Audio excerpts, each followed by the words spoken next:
Halo semua mahasiswa UT, jumpa lagi dengan saya Francisca De Paloli di Studi Kooperatif Pendidikan Dasar di berbagai negara, sesi 6.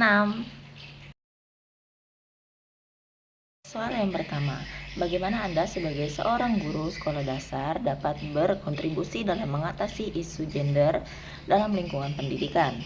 Fokuslah pada cara-cara untuk menciptakan lingkungan belajar yang inklusif dan mendukung perkembangan siswa tanpa memandang jenis kelamin.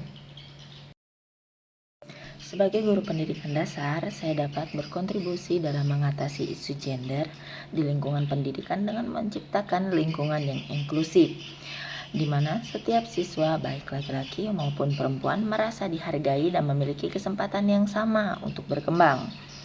Untuk mencapainya, pertama-tama saya akan memastikan bahwa semua materi pembelajaran, baik itu kurikulum, buku teks, maupun materi lainnya tidak membuat stereotip gender dan lebih menekankan pada nilai-nilai kesetaraan. Selain itu, saya akan memberikan kesempatan yang sama dalam berbagai aktivitas kelas seperti diskusi, presentasi, dan proyek kelompok tanpa membedakan jenis kelamin. Ini penting agar siswa tidak merasa terhambat atau dibatasi oleh norma gender yang ada.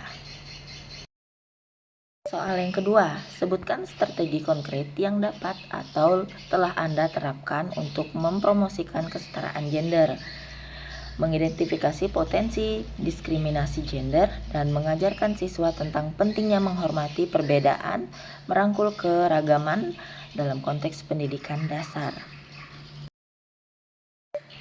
Strategi konkret yang saya terapkan untuk mempromosikan kesetaraan gender antara lain dengan memastikan bahwa contoh-contoh yang digunakan dalam pembelajaran menunjukkan keragaman gender, seperti menampilkan tokoh perempuan dan laki-laki sebagai bidang yang setara, misalnya dalam sains, seni, olahraga, dan politik.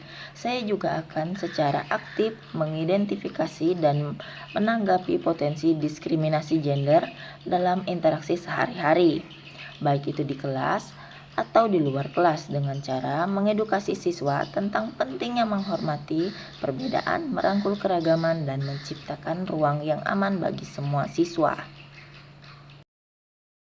Soal yang ketiga, apa tantangan utama yang mungkin dihadapi dalam mengimplementasikan pendekatan ini, dan bagaimana Anda merencanakan untuk mengatasinya?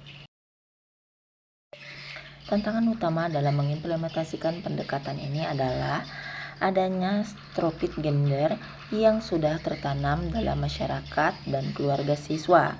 Beberapa siswa mungkin datang dengan pandangan atau kebiasaan yang sulit diubah. Untuk mengatasi hal ini, saya merencanakan untuk melakukan pendekatan yang bersifat bertahap, mulai dari membangun kesadaran melalui diskusi terbuka tentang kesetaraan dan peran gender dalam kehidupan sehari-hari. Selain itu, melibatkan orang tua dan komunitas dalam program pendidikan kesetaraan gender juga dapat membantu memperkuat pesan ini di luar lingkungan sekolah. Dengan pendekatan yang konsisten dan kolaboratif, saya berharap dapat mengurangi diskriminasi gender dan menciptakan lingkungan belajar yang inklusif dan mendukung perkembangan semua siswa tanpa memandang jenis kelamin.